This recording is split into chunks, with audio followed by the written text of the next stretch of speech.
नमस्कार, स्वागत है आपका इंडिया न्यूज के डिजिटल प्लेटफॉर्म पर और मैं हूं आपके साथ गुलिस्ता। राजस्थान कांग्रेस में अगर सब कुछ सही रहा तो आगामी विधानसभा चुनाव के टिकट वितरण में कांग्रेस पार्टी कर्नाटक के फॉर्मूले पर काम कर सकती है।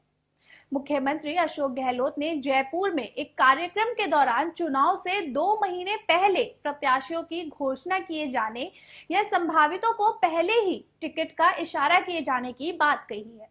आपको बता दें कि उन्होंने राजस्थान कांग्रेस सह प्रभारी अमृता धवन से इस मामले में आला कमान से बात करने को भी कहा है। यूथ कांग्रेस की प्रदेश कार्यकारिणी की बैठक को संबोधित करते हुए उन्होंने कहा कि टिकटों का वितरण 2 महीने पहले होने से प्रत्याशियों को तैयारी के लिए वक्त मिल जाता है और उन्होंने इस बात का भी साफ उल्लेख किया कि राजस्थान में आला कमान के स्तर पर एक निजी कंपनी के द्वारा सर्वे करवाया जा रहा है। आपको बता दें, सीएम गहलोत ने भाषण की शुरुआत में युवाओं को अपनी जिंदगी के अनुभव बताए। उन्होंने कहा कि मैं देश में अति संतुष्ट राजनेता हूं क्योंकि मैं पार्टी में कई पदों पर रहा हूं। जब मैं एनएसयूआई का अध्यक्ष था तब मैं गांव और ढाड़ी में घूमा था। आप भी अति संतुष्ट राजनेता बनने के लिए सफर तय करो। आज कांग्रेस संकट में है। किसी ने नहीं सोचा कि 44 से 54 लोकसभा सीटें आई। एक वक्त ऐसा भी आया जब कांग्रेस और यूथ कांग्रेस में डिफरेंस बढ़ा। पता नहीं ऐसा क्यों हुआ, इससे नुकसान होता है। अब वापस दोनों करीब आए हैं। बिना यूथ कांग्रेस और एनएसयूआई के कांग्रेस में क्या है? कांग्रेस ने हमेशा यूथ को आगे बढ़ाया। बता दें कि इस दौरान मुख्यमंत्री गहलोत ने पीएम मोदी पर निशाना साधते हुए कहा कि धर्म के नाम पर भी राजनीति को हिटलर भी करता था, लेकिन हिटलर ने जर्मनी को तबाह कर दिया और तमाशा बन गया। ये कोई उपलब्धि नहीं है। कांग्रेस का इतिहास त्याग और बलिदान का रहा है। आजादी ऐसे ही नहीं मिली है।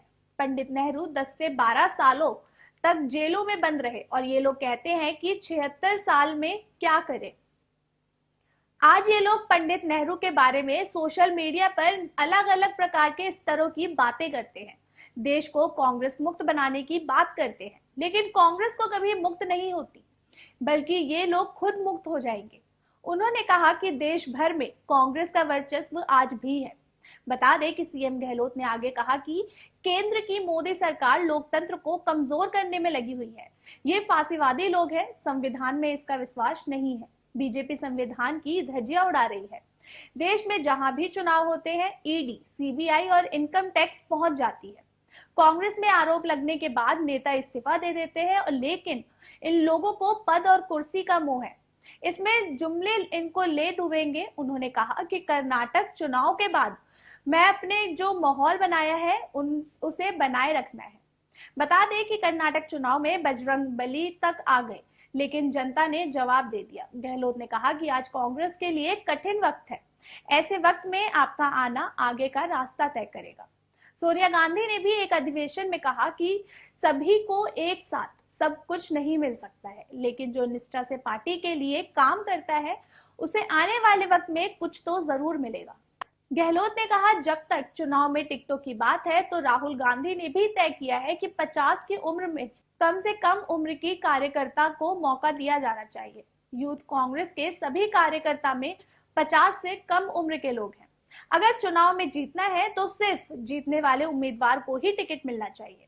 आगे उन्होंने कहा कि चुनाव से पहले जब हाईकमान की मीटिंग होती है तो कुछ लोग कहते हैं कि ये हमारे बंदे हैं, इनको टिकट मिलना चाहिए, लेकिन ऐसा नहीं होना चाहिए। इस बार कोशिश होनी चाहिए कि जिन लोगों को भी टिकट मिलना है वो 2 महीने पहले ही तय करके उनका टिकट मिल जाए। इस बारे में हमने कांग्रेस प्रदेश प्रभारी सुखजिंदर सिंह रंधावा को भी कहा है। फीडबैक के आधार पर जो भी नाम सामने आ रहा है उसके पहले ही तय कर लेना चाहिए। सर्वे भी पहले ही हो जाना चाहिए और चुनाव के वक्त टिकट के लिए दिल्ली की सड़कों पर जो घूमना पड़ता है उससे नेता और कार्यकर्ता थक जाते हैं। फिर टिकट मिलता है तो थका हुआ नेता क्या काम करेगा। फिलहाल के लिए इतना ही। जुड़े रहिए इंडिया न्यूज के डिजिटल प्लेटफॉर्म के साथ। धन्यवाद।